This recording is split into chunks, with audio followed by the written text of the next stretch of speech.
Spectrum मैंने बता दिया था, हाइड्रोजन स्पेक्ट्रम इस टॉपिक में।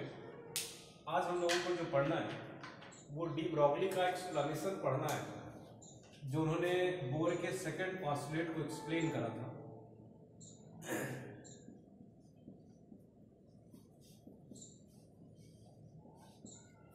डी ब्रॉगली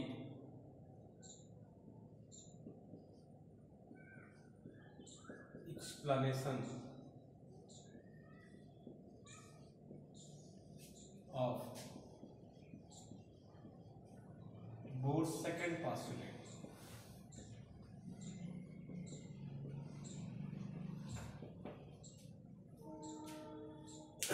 ये जो डी ब्रॉगली ने बोर के सेकंड पोस्टुलेट का एक्सप्लेनेशन किया था, तो सेकंड पोस्टुलेट बोर का था क्या, पहले हम ये समझते हैं। अपने सेकंड पोस्टुलेट में बोर ने ये बताया था कि जो इसका एंगुलर मोमेंटम होता है, जो भी रिवॉल्विंग इलेक्ट्रॉन है वो एक फिक्स एंगुलर मोमेंटम में ही क्या करते हैं, रोटेट करते हैं, जिन ऑर्बिट में उनका एंगुलर मोमेंटम h/2π का इंटीजर होता है।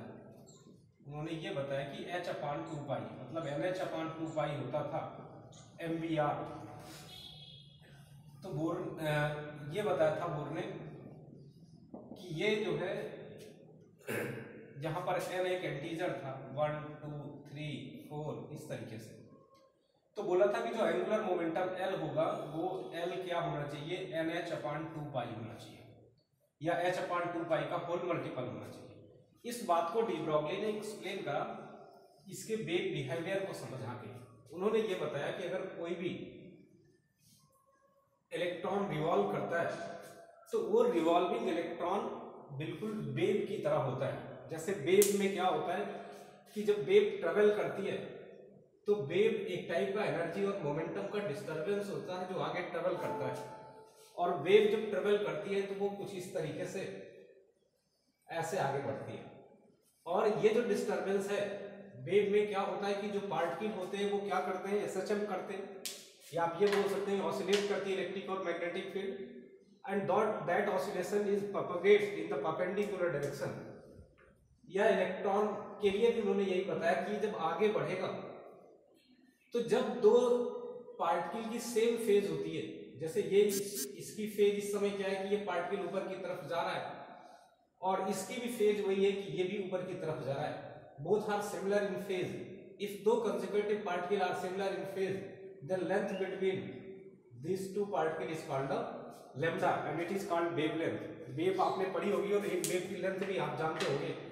और अगर स्टेशनरी वेव है तो आप जानते हैं कि स्टेशनरी वेव में ये इस तरीके से बनता था, अगर याद हो आपको, एक जगह नोड और एक जगह इंटरनोड। तो आपको वेवलेंथ की जो डेफिनेशन बताई गई थी वो ये बताई गई थी कि या तो दो नोड और नोड के बीच की दूरी, या दो एंटी नोड के बीच की दूरी। तो दो नोड और नोड कैसे होने चाहिए, ऐसा नहीं कि ये नोड और ये नोड, ये तो λ/2 हो जाएगा। ये बताया गया था कि जब सिमिलर फेज में एटम हो, ये जैसे ये जो पार्टिकल हो सिमिलर फेज में हो, ये दोनों सेम फेज में है, तो ये लैम्डा होती है wavelength. It is the distance between two consecutive particle which are similar in phase. तो जब सेम फेज में होंगे तो उनके बीच की डिस्टेंस को हम लैम्डा बोलते हैं। एक टर्म याद होगा आपको, यूज होता था वेव कांस्टेंट, और वो होता था 2π/λ।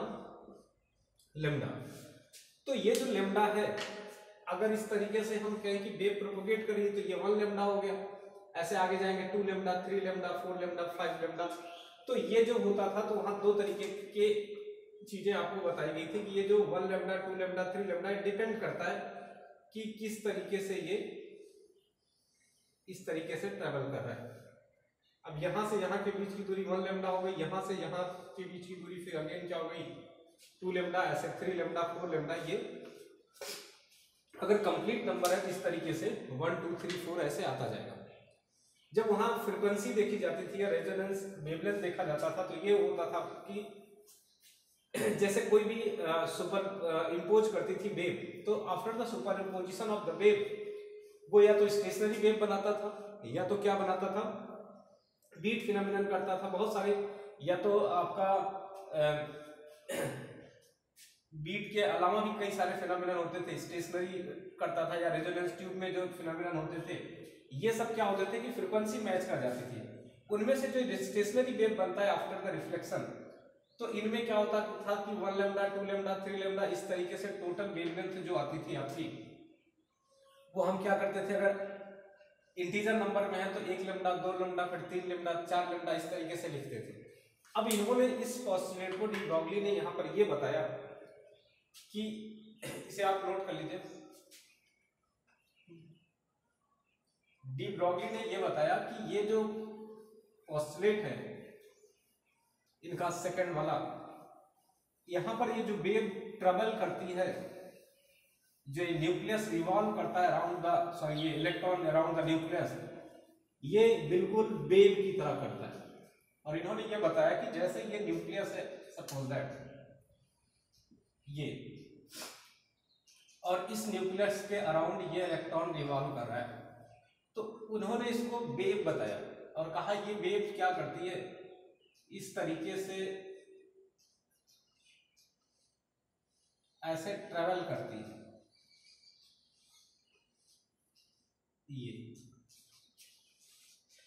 ये इनका जो है, ये इलेक्ट्रॉन नहीं, इसको वेव नेचर इन्होंने बताया।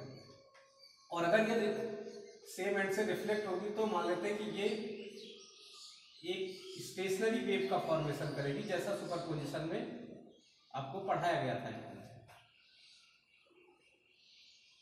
ये इस तरीके से, तो जब ये सुपर इम्पोज करेगी, मान लेते हैं इसकी रेडियस यहां से r है, तो आफ्टर द सुपरपोजिशन ये जो टोटल लेंथ है, अगर हम देखें इस टोटल लेंथ को, तो आप कहोगे टोटल लेंथ तो 2 पाई r है, और ये जो 2 पाई r लेंथ है, ये लेंथ किसके इक्वल होगी, आप कहोगे यहां से यहां तक 1 लैम्डा हो गया, ऐसे ये 1 लैम्डा हुआ, ये एक वेवलेंथ, यहां से यहां के बीच में पार्टिकल का सिंगल फेज है, ऐसे 2 लैम्डा 3 लैम्डा 4 लैम्डा। तो ये डिपेंड करता है कि कैसी रेडियस में रोटेट कर रहा है, तो उसी रेडियस में रोटेट करेगा जिसमें इसका कंप्लीट लैम्डा आएगा। 1 लैम्डा आ गया तो कंप्लीटली उसमें करेगा 2 लैम्डा 3 लैम्डा। ये ऐसा बता रहे डी ब्रॉगली कि ये वेव ऐसी नहीं प्रोड्यूस करता है कि कहीं पर कुछ ऐसा बने जिससे 3.5 लैम्डा हो जाए या 1.5 हो जाए या फ्रैक्शन में आ जाए। जब लैम्डा की वैल्यू कंप्लीट आती है तो ये उस तरीके का वेव क्या करता है, उसी ऑर्बिट में अराउंड प्रोड्यूस करता है। और जब इसको उन्होंने बताया तो उन्होंने कहा कि अब ये जो पूरी लेंथ है 2 पाई r ही बनाएगा, बस रेडियस छोटी बड़ी होती जाएगी, बड़ी होगी तो बड़े रेडियस में बनाएगा। और ये जो होना चाहिए ये लैम्डा के टर्म्स में होगा, या तो 1 लैम्डा होगा तो 2 लैम्डा होगा तो 3 लैम्डा होगा तो 4 लैम्डा, मतलब उन्होंने इसको बताया कि ये n लैम्डा होगा इस तरीके से। और अगर ये n लैम्डा है तो 2 pi r is equal to n lambda. तो यहां से हम रेडियस को क्या लिख सकते हैं, radius is equal to n lambda upon 2 pi. और n को फिर से मैं वही बता रहा हूं कि ये एक इंटीजर है, मतलब 1 2 3 4 इस तरीके से होल नंबर होगा। और यहां से हमें ये r is equal to n lambda, ये तो होगा ही होगा। यहां से अगर हम r की वैल्यू को देखें तो आप जानते हैं कि r क्या होगा। r की अगर हम वेलोसिटी के फॉर्मेट में वैल्यू देखें, नोट करिए इसे,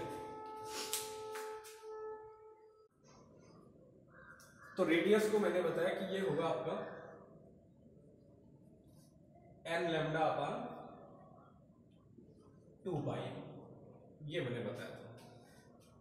लैम्डा को अगर आप देखें तो एक इक्वेशन आपको आइंस्टीन की ये एनर्जी और मास इक्वेशन होती है, ये E इज इक्वल टू क्या होता है, mc² होता है। या इसी एनर्जी को हम ये लिख सकते हैं hc अपॉन लैम्डा। यह भी बताया था इससे पहले पे कि एनर्जी जो होती है वो hc अपॉन लैम्डा होती है, तो ये mc² होगा।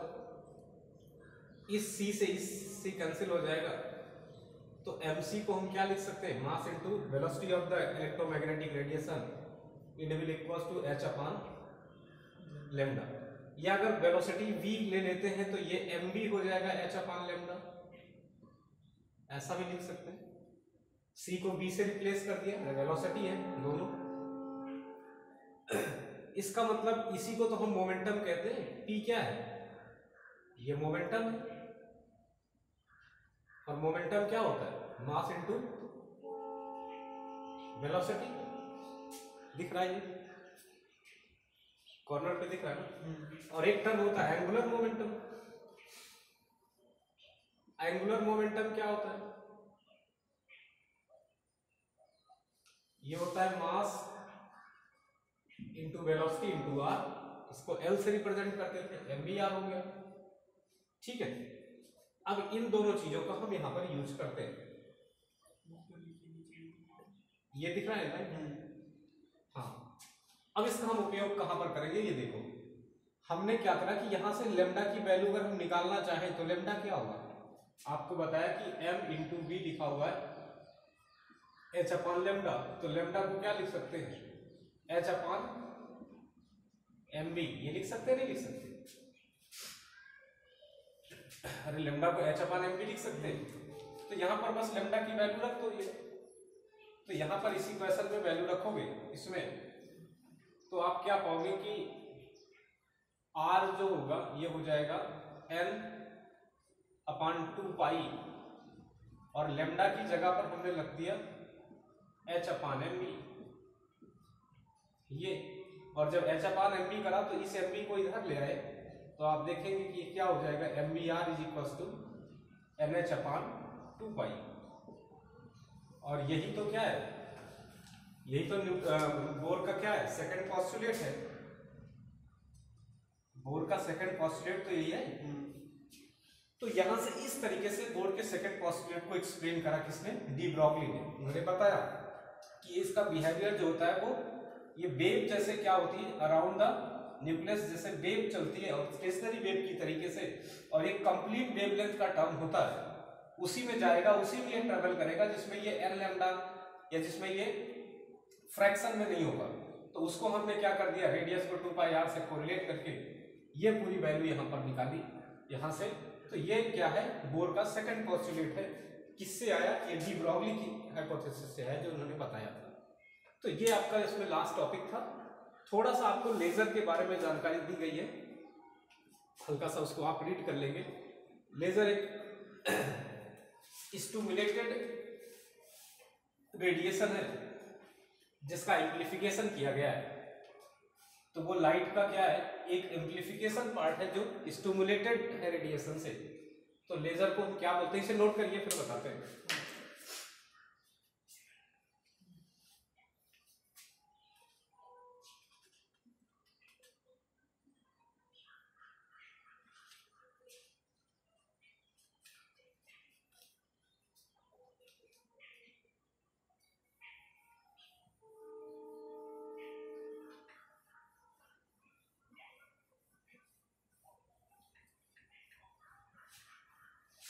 तो ये टॉपिक आपका कंप्लीट हो गया चैप्टर।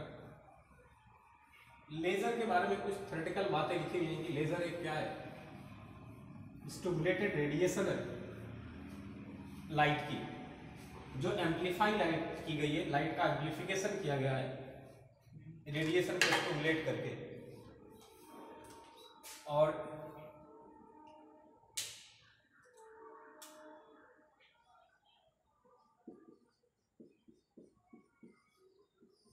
ये टाइप का क्या है? Light amplification.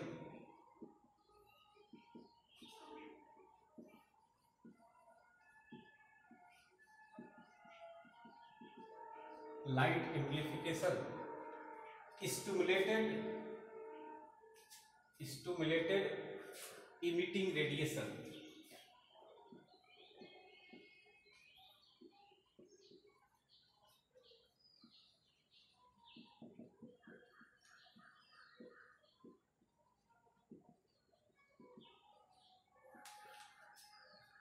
ऐसे स्टिमुलेटेड इमिट रेडिएशन है जो क्या करती है? लाइट एम्प्लीफाई लाइट होती है। इस एम्प्लीफाई लाइट को क्या करते हैं? कई जगहों पर यूज करते हैं, खास करके जो पॉइंट लेजर होती हैं इनको यूज करते हैं बहुत सारे वेरियस फील्ड में, खास करके मेडिकल साइंसेज में, या वैसे पॉइंटर के रूप में यूज करते हैं अलग अलग जगहों पर। जैसे कहीं पर आप देखते हैं कि कुछ लोग प्रोजेक्टर पे जो स्क्रीन पर दिखाते हैं तो उसको क्या करते हैं कि दूर से जब प्रोजेक्ट करना होता है तो उसको पॉइंट से पॉइंटर बनाते हैं, ये पॉइंट इंडिकेट करने के लिए आप देखते हैं लेजर लाइट चलाते हैं। रेलवेज वगैरह में कुछ लाइटें होती हैं जो इमिटिंग एम्प्लीफिकेशन होती है लाइट की। और विशेष करके आपने देखा होगा कि बहुत सारे ये आम भाषा में सुनने को मिलता है कि ऑपरेशन सर्जरी के केस में क्या करते हैं, इनका इन रेडिएशन का यूज करते हैं क्या करने के लिए, इनका यूज हम करते हैं सर्जरी के लिए। जो आपकी वेस्टर्नल ऑर्गन की सर्जरी है, जैसे बहुत सारी चीज़ों में आपने सुना होगा कि क्या करते हैं कि हम इनका सर्जरी से ऑपरेट करते हैं, सॉरी लेजर से ऑपरेशन करेंगे। और उनमें से बहुत सारी चीज़ें हैं जिनका हम क्या करते हैं, ऑपरेशन करते हैं लेजर लाइट से। ठीक है, तो ये इसका थोड़ा सा एप्लीकेशन है, ये आप प्रैक्टिकल बातें देख लीजिएगा। तो ये टॉपिक आज ये चैप्टर खत्म हो गया। अब हम लोग नेक्स्ट चैप्टर पढ़ेंगे। एक दो इसमें क्वेश्चन कर लेते हैं। तो ये लाइट एम्प्लीफिकेशन आपके जो बुक में लिखा हुआ है वो लिख दे रहा हूं मैं। Light amplification by stimulated emission of radiation, मतलब उसका वही हुआ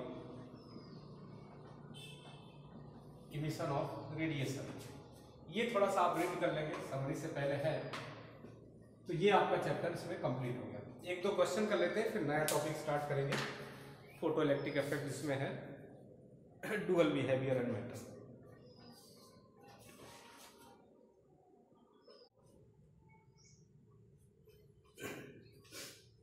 एक क्वेश्चन कर लेते हैं हम लोग इस पे बेस्ड।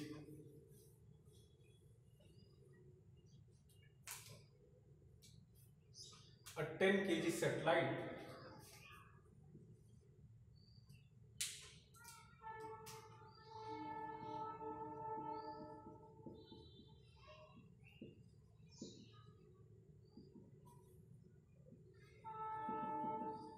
kg satellite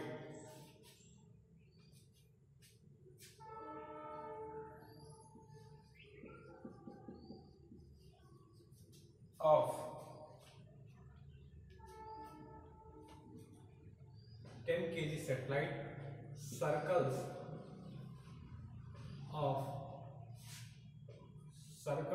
अर्थ वंस,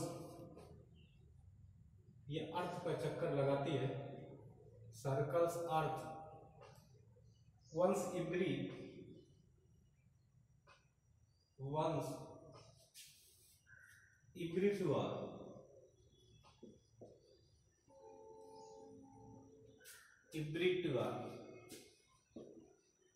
हर 2 घंटे में एक चक्कर लगा लेती है। In an orbit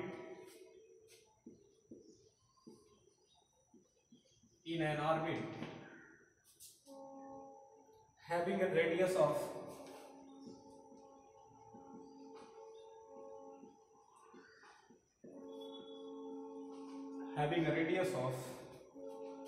8,000 kilometer, 8,000 kilometer, assuming that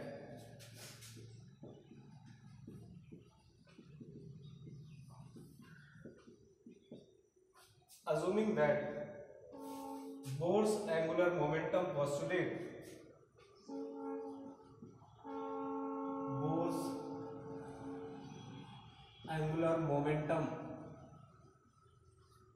postulate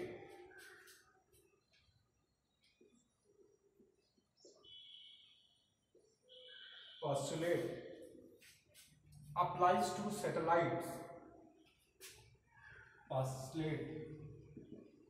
applied to satellite, just as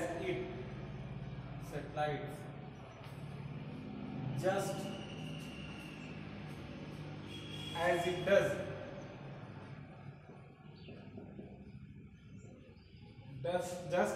does to an electron, ऐसा हम अज्यूम कर रहे हैं। जैसे ये इलेक्ट्रॉन की तरह हो, electron in the hydrogen atom.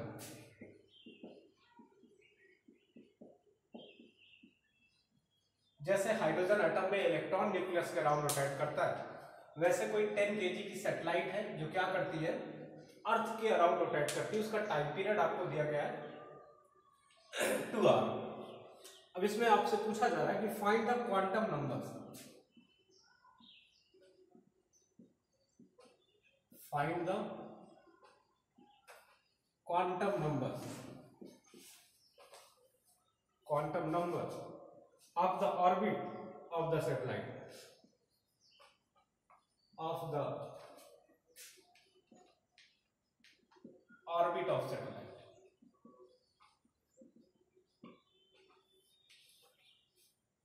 Quantum numbers का मतलब आप समझते हैं कि ये प्रिंसिपल क्वांटम नंबर की बात कर रहा है। तो जो हम फार्मूला लगाते हैं MBR इज इक्वल्स टू ये NH/2π, उसमें ये आपका n जो है it represent the principal quantum number. ये प्रिंसिपल क्वांटम नंबर को रिप्रेजेंट करता है और ये चीज आपसे पूछी जा रही है। तो ये इस क्वेश्चन में हमको बताना है कि प्रिंसिपल क्वांटम नंबर क्या होगी। तो ये फार्मूला लगाना है आपको मास दिया हुआ सैटेलाइट का, तो मास ऑफ सैटेलाइट यूज करना है, वेलोसिटी ऑफ सैटेलाइट या revolving velocity of the satellite around the earth और radius of the satellite upon में क्या करना है, ये NH/2π ये लगाना है। तो यहां से n की वैल्यू निकल आएगी। सबसे पहले हम मास की बात करते हैं, तो आपको मास किलोग्राम में दिया गया है, 10 kg दिया गया है m। तो ये एक चीज तो आपको पता पड़ गई। दूसरा रेडियस आपको दी गई है 8000, मतलब 8 × 10⁻³ किलोमीटर ये दिया गया है। और इसको अगर हम क्या करते हैं 1 किलोमीटर में 1000 मीटर होता है, देन इसको हम ऐसा लिख सकते हैं कि ये 10⁶ हो जाएगा मीटर में। तो रेडियस तो आपकी ये हो जाएगी। सेकेंड थिंग, इसमें टाइम पीरियड आपको दिया गया है, तो टाइम पीरियड टी जो है वो 2 आवर दिया गया है, 2 घंटे दिया गया है। और आप जानते हैं अगर घंटे को हम मिनट में कन्वर्ट करेंगे तो 2 ये आर दिया हुआ है, तो 2 × 60 कर देंगे तो ये क्या हो जाएगा, मिनट हो गया, और इंटू 60 कर देंगे तो क्या हो जाएगा, ये सेकंड हो जाएगा। तो ये हो जाएगा आपका 00 ऐसे कर लेंगे, और ये हो जाएगा 36 × 72 7200 सेकंड। ये इसका टाइम पीरियड हो जाएगा। समझ आ रहा है इतना? और आप जानते हैं वेलोसिटी कैलकुलेट करने के लिए क्या करना है। यहाँ पर अगर कोई सर्कुलर पाथ पे रोटेट कर रहा हुआ कोई पार्टिकल है और उसकी वेलोसिटी आपको निकालनी है, तो ये हो जाएगा आपका 2πr/t। यही तो होगा। t = क्या होगा, distance upon time, sorry velocity क्या होगी, अगर आप देखें तो डिस्टेंस अपॉन टाइम, और डिस्टेंस एक रिवॉल्यूशन को कंप्लीट करने में 2πr घूमेगा अगर रेडियस r है तो, और टाइम पीरियड वहां पर t बता रहा है आपको। तो ये वैल्यू रख के यहाँ से वेलोसिटी निकाल सकते हैं, और वेलोसिटी आ गई, r आपको पता है, m आपको पता है, तो m निकाल सकते हैं आसानी से। तो यहाँ से वेलोसिटी कितना हो जाएगी भाई, 2 × π, r की वैल्यू आप कितना रखेंगे 8 × 10⁻⁶, तो 2πr हो गया, अपॉन में टाइम पीरियड कितना रखेंगे 7200। इतना करेंगे तो आपको वेलोसिटी मिल जाएगी। क्लियर? और वेलोसिटी अगर आ गई तो फिर यहां से हम क्या निकाल सकते हैं, यहां से m निकाल सकते हैं। अब r की वैल्यू हमको पता है, v की वैल्यू पता है, m 10 kg है वो पता है, तो m नहीं निकल आएगा। और h की वैल्यू क्या होती है, h ये प्लांक्स कांस्टेंट है, इसकी वैल्यू होती है 6.4 × 10⁻⁴ ऑलमोस्ट 34 आता है शायद, इसके आसपास होता है जूल से। ठीक है, तो ये वैल्यू आप जो है इतना पहले नोट करिए ये चीज, तो फिर मैं आगे बता रहा हूं। तो ये 6.64 × 10⁻⁻34 जूल सेकंड हो जाएगी,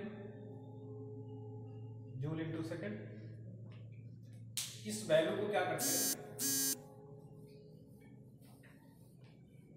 सॉल्व करते हैं। यहां पर क्वेश्चन तो नोट कर लिया सभी ने।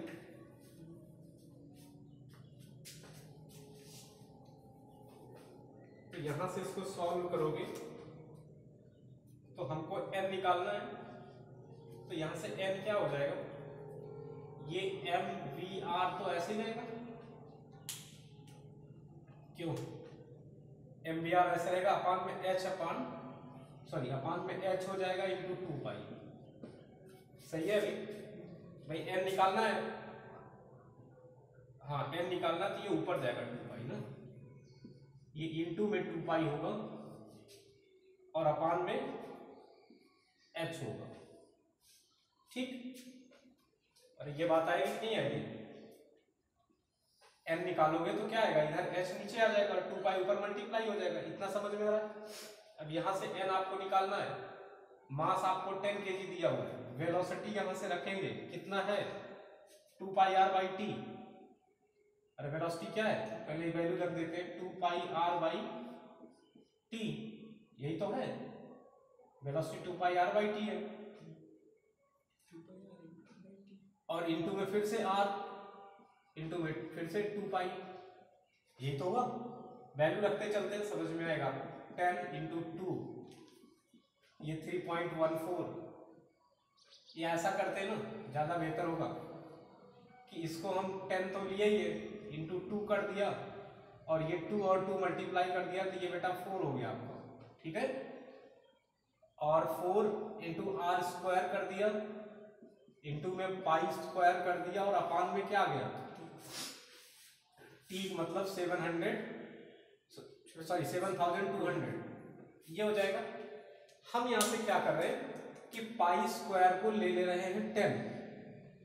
अब आप कहेंगे सर 10 क्यों ले रहे हो, पाई स्क्वायर को 10 इस वजह से ले रहे हैं कि 3.14 इंटू 3.14 करोगे तो ये 9.9 समथिंग आएगा। और आप क्या करते हो कैलकुलेशन में 9.8 तक की चीजों को 10 ऑलमोस्ट ले लेते हो, तो इसको भी हम 10 ले रहे हैं ताकि कैलकुलेशन थोड़ा सिंपल हो जाएगा, और कोई बात नहीं है, ठीक है।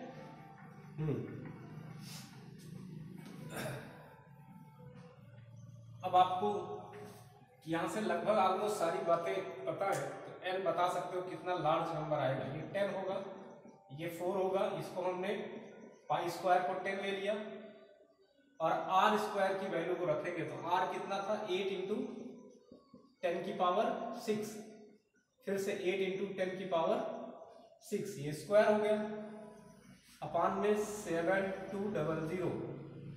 तो आप देखेंगे यहां से ये एक शून्य, ये एक जीरो, ये एक जीरो, तो ये दोनों तो कैंसिल हो गए। अब यहां से हम क्या करते हैं, ये 4 हो गया, 4 इंटू 8 इंटू 8 इंटू, एक चीज छूट गया सर, h, हाँ h छूट गया, जस्ट अ मिनट, यहां पर आएंगे तो h भी होगा नीचे, h, यहां पर भी h और यहां पर भी h, और h की वैल्यू क्या थी 6.64 into 10 raise to the power -34, ये रख ले रहे, ये h है भैया, m नहीं है। तो ये क्या हो जाएगा आपका, यहां तक तो सही है, ये 4 हो गया, 10 10 हट गया, ये 4 हो गया, ये 8 हो गया, ये 8 हो गया, और 10 की पावर 6 प्लस 6 क्या हो जाएगा, ये 12 हो जाएगा। कोई चीज छोटी तो नहीं है, नहीं, अपान में 72 इंटू 6.64 इंटू 10 की पावर -34, इतना क्लियर है। ये हो जाएगा 8 9 जा 72 होता है ना, 9 8 72, 8 9 72 ना, ये 9 हो जाएगा। तो आप देखेंगे कि यहां से ये वैल्यू कितना आ गई, अब यहां से ये हो गया 4 into 8 into 10 raise to the power 12 upon 9 into 6.64 into 10 की पावर -34, ये आ जाएगा। इसको ऊपर ले जाओगे तो ये 30 है, 34 है, ऊपर ले जाओगे तो प्लस का 34 हो जाएगा, और 34 और 10 क्या हो जाएगा 44 और 2 46, तो तो ये ऑर्डर जो आएगा इसका कितना लंबा ऑर्डर आ रहा है देख रहे हो, ये हो जाएगा 48 ऊपर हो जाएगा, नहीं 8 चौके 32 होगा, 32 हो जाएगा इंटू 10 की पावर 46 अपान में क्या हो जाएगा 9 इंटू 6 करते हैं डायरेक्ट या 7, 9 इंटू 6.64। आप थोड़ा कर लेना कैलकुलेशन, तो आप देखेंगे तो ये हो जाएगा 59.76 कितना 59.76 नहीं इतना नहीं आएगा, नहीं इतना नहीं आएगा 954, ये बल्कि पॉइंट में आएगा। जब यहाँ 0 बढ़ाओगे इसको 45 करोगे तब यहाँ 320 होगा, ये 320 होगा अपान में इसको करोगे 954, ये 57 या 55 के आसपास ये आएगा इंटू 10 की पावर 45 हो जाएगा। तो ये ऑलमोस्ट आपका 10 की पावर 45 का ऑर्डर आएगा, मतलब कितना लार्ज नंबर में आएगा ये 5 छक्के 30, 6 से भी कम आएगा ये वैल्यू, 5 पॉइंट समथिंग आएगी। तो ऑलमोस्ट इसको अगर हम देखना चाहें तो 5 इंटू 10 की पावर क्या हो जाएगा 45 के आसपास आएगा ये। तो कितना लार्ज नंबर ऑफ क्या आएगा प्रिंसिपल क्वांटम नंबर, मतलब बहुत बड़ा ऑर्बिट होगा, एक बहुत लार्ज लेवल का क्या होगा ये ऑर्बिट बनेगा। तो इस टाइप से भी क्वेश्चन आपसे पूछे जा सकते हैं, ठीक है, नोट करिए इसको जल्दी से।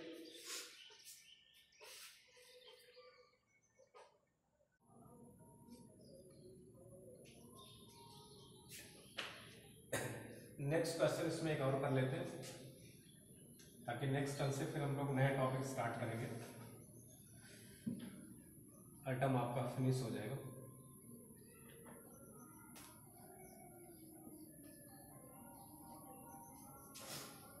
It is found experimentally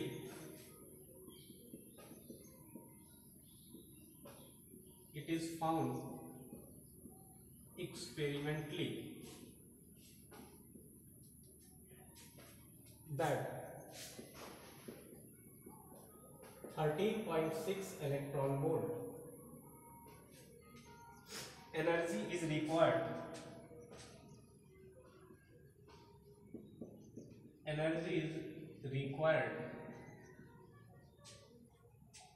to separate a hydrogen atom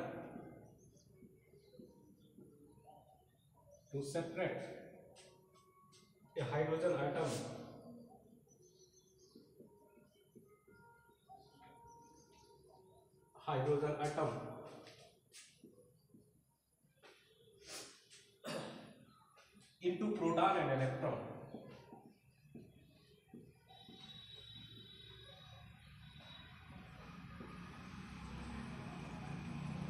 इनको प्रोटॉन और इलेक्ट्रॉन में अलग करने से compute the orbital radius and velocity of the electron in hydrogen atom. Compute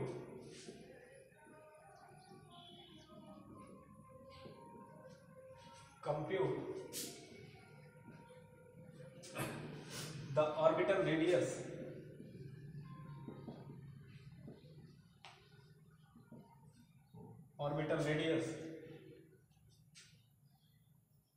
and the velocity of the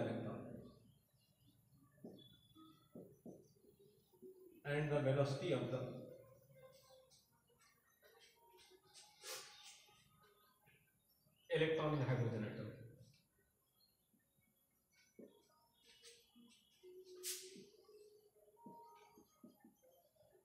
Electron in the hydrogen atom.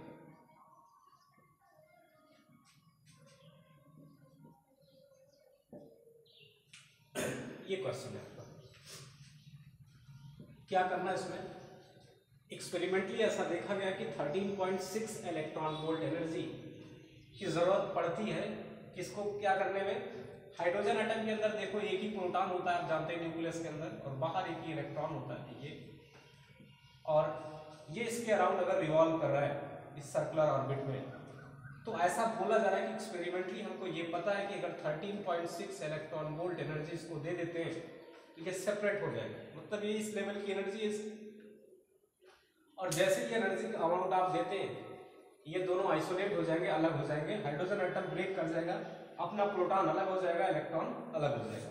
इसका मतलब ये इसकी मिनिमम एनर्जी है, मतलब यही उसकी वो एनर्जी है जिसकी वजह से इसकी हम टोटल एनर्जी बोल सकते हैं, जो ई जो माइनस में होती थी। तो इतनी एनर्जी बाहर से देनी पड़ती थी तब ये होता है। इसका मतलब इसकी एनर्जी होती कितनी होगी, ये माइनस में 13.6 इलेक्ट्रॉन वोल्ट होगी। और ये होती भी थी, आपको याद होगा 13.6 हम किसको रखते थे, अगर आपको याद हो तो हमने E square M upon 8 pi epsilon nought square N square H square, ये ऐसा था, ठीक है। तो अगर हम इसको चेक करते हैं तो ये चीजें तो यहां पर क्या हो जाएंगी, अगर हम इसके ई की वैल्यू के हिसाब से इसमें रखेंगे, अभी चेक कर लेते हैं ये वैल्यू क्या थी। तो हमारा कहने का मतलब ये कि एनर्जी जो आएगी, ये तो इतना देने पर ये अलग हो रहा है, इलेक्ट्रॉन आइसोलेट हो रहा है, निकल रहा है, तो टोटल एनर्जी तो नेगेटिव में होगी। और कितना होगी, इतना। तो पहले इसको जूल में कन्वर्ट कर लेते हैं, और जब जूल में कन्वर्ट कर लेंगे तो हम ये बता सकते हैं कि कितने अमाउंट एनर्जी की जरूरत पड़ेगी। तो उसको रेडियस के साथ कोरिलेट कर लेंगे, ठीक है ना। रेडियस के साथ टोटल एनर्जी का रिलेशन हमने आपको बताया है। अरे रेडियस के साथ टोटल एनर्जी का रिलेशन ये बताया था, अगर आपको याद हो तो हमने कहा था कि जो टोटल एनर्जी होती है ये minus times Z E square upon 8 pi epsilon not R, एक तो ये था, हाँ यही तो था, अरे भाई यही होता था ना एनर्जी। अब जेड हाइड्रोजन के लिए क्या हो जाएगा, 1 हो जाएगा, तो ये हो जाएगा E square upon 8 pi epsilon not R, ये माइनस में इतनी एनर्जी हो जाएगी। ये क्लियर। अब हमको क्या करना है, ऐसा ये बोल रहा है कि इतनी एनर्जी दे करके हम इसको क्या कर सकते हैं, यहां से अलग कर सकते हैं। तो इसको पहले इस एनर्जी को इलेक्ट्रॉन वोल्ट में दी हुई है, हम किसमें कन्वर्ट कर लेंगे, जूल में। तो माइनस 13.6 है इलेक्ट्रॉन वोल्ट, तो इतना इलेक्ट्रॉन वोल्ट जूल में कितना हो जाएगा, ये हो जाएगा माइनस 13.6 इंटू 1.6 इंटू 10⁻⁻⁻19 जूल। और इससे मल्टीप्लाई कर देंगे, जूल में आ जाएगा। तो ये कितना हो जाएगा, माइनस, इसको आप मल्टीप्लाई करोगे 1.6 को 13.6 से 10⁻⁻19, तो ये इसको अगर हम 18 कर दे, मल्टीप्लाई करने के बाद आप ये देखेंगे कि तकरीबन 2.21 आता है, लेकिन हम इसको 2.2 कर दे रहे इंटू 10⁻⁻18 लिख दे रहे, इतने जूल के आसपास ये आता है। तो जूल में ये एनर्जी हो गई ई। अब इस फॉर्मूले से उसको हम निकाल देते हैं। जूल में यहां से जो एनर्जी आएगी वो इसके बराबर होनी चाहिए, किसके बराबर, ये पाई इप्सिलॉन नॉट आर के। और यहां से सबसे अच्छा तरीका ये कि हम ई को क्या लिखे, minus E square upon Z 1 हो गया, नहीं पूछने लगो जेड कहां चला गया, minus 8 pi epsilon not R, और हमको चाहिए आर, तो आर क्या हो जाएगा, E square negative times E square upon 8 pi epsilon nought E हो जाएगा। एनर्जी रख देंगे, तो यहां से आर की वैल्यू कैलकुलेट कर सकते हैं, नहीं कर सकते, अरे भाई हमको ई मालूम है इतना है, ई की वैल्यू ही तो रखनी है यहां पर, बाकी ई स्क्वायर और ई की वैल्यू आप जानते हैं, ठीक है, हो जाएगा कैलकुलेट। करिए इसको।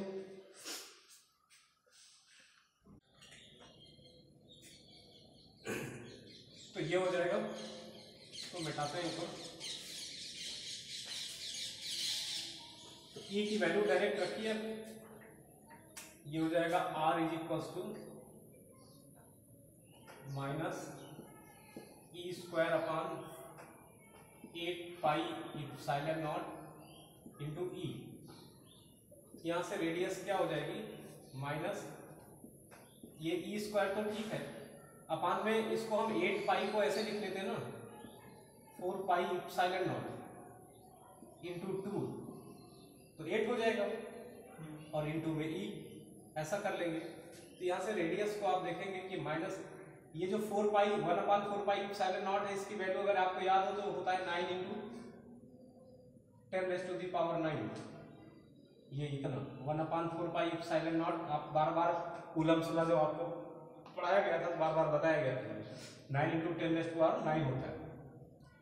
ई स्क्वायर की वैल्यू को अगर हम लिखना चाहें तो ये 1.6 × 10⁻⁻19 इंटू में फिर से वही 1.6 × 10⁻⁻19 अपान इतना हो गया है 2 इंटू ई की वैल्यू। तो ई की वैल्यू माइनस में क्या है 2.2 इंटू 10⁻⁻18। ये अब इसी को सॉल्व कर लेते हैं, रेडियस आ जाएगी। पहले चीज तो ये माइनस माइनस से कैंसिल होकर प्लस हो जाएगा। ये 19 × 38, ये हो जाएगा 9 × 10⁻⁹ इंटू 1.6 इंटू 1.6 इंटू 10⁻⁻38 अपान 2 इंटू 2.2 इंटू 10⁻⁻18। ये जाएगा तो प्लस का 18 हो जाएगा ऊपर, तो ये आर आ जाएगा आपका, ये चला गया तो 30 हुआ और 10 चला जाएगा तो ये 20 हो जाएगा। ये 9 × 10⁻⁹ इंटू 1.6 इंटू 1.6 इंटू 10⁻⁻20 अपान में ये 2 × 2 = 4, 2 × 2 = 4, ये हो जाएगा आपका 4.4। इतना सॉल्व कर लोगे तो यही आपकी रेडियस आ जाएगी। क्लियर? ये कर लीजिएगा। ये टॉपिक आपका चैप्टर कंप्लीट हो गया। नेक्स्ट चैप्टर से हम लोग फोटो इलेक्ट्रिक इफेक्ट पढ़ेंगे, नया जो